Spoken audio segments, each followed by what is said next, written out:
হত্যার বিচার চাই, রইস হত্যার বিচার চাই, বিচার চাই, বিচার চাই, রইস হত্যার মিথ্যা মামলা করতে হবে, করতে হবে, করতে হবে, মিথ্যা মামলা করতে হয়, মিথ্যা মামলা করতে হয়, রইস হত্যার বিচার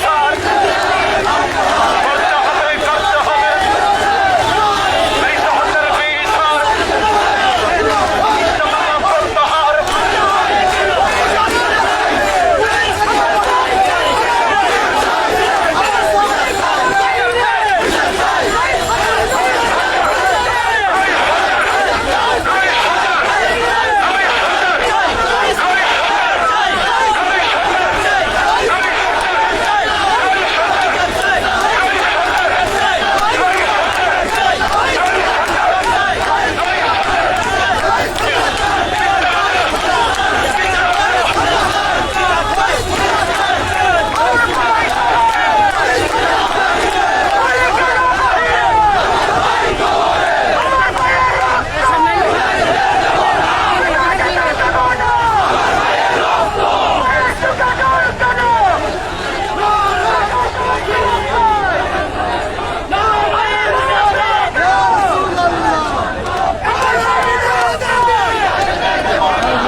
আমাদের প্রিয় ভাই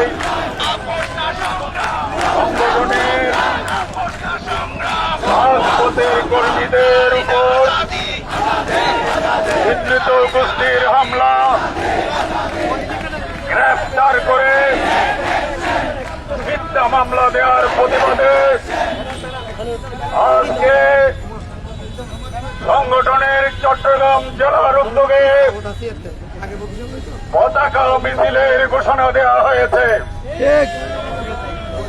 আমি সাংবাদিক ভাইদের উদ্দেশ্যে বলছি, আপনারা জানেন আমাদের ৪৫ বছরের রাজনীতিতে সন্ত্রাসের কোন স্থান ছিল না। আমাদের ৪৫ বছরের রাজনীতিতে খুন হারামির কোন স্থান ছিল না। আজকে আমার ভাইদের বিরুদ্ধে নাশকতার মামলা দেওয়া হয়েছে। আমি আজকের সমাবেশ থেকে অবিলম্বে এই মামলা প্রত্যাহারের দাবি জানাচ্ছি।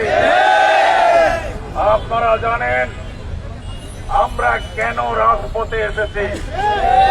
গত ২৭শে এপ্রিল আমার ভাই একটি মসজিদের খতিব আলেমে দ্বীন হযরতুল আল্লামা রইসউদ্দিনকে অত্যন্ত নির্মমভাবে পরিকল্পিতভাবে হত্যা করা হয়েছে। আমরা একজন আলেমের বিচারের দাবিতে রাস্তায় নেমেছি।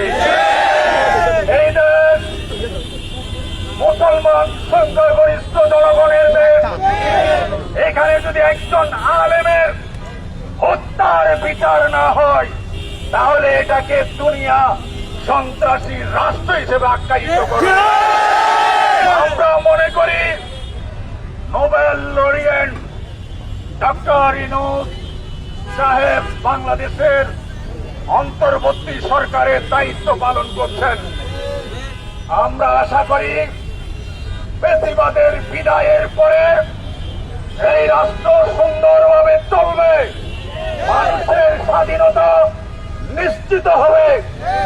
আমরা ওই গাজীপুরে আমার ভাই আল্লামা রইসুদ্দিনকে যারা পরিকল্পিতভাবে হত্যা করেছে, একই গোষ্ঠী গতকাল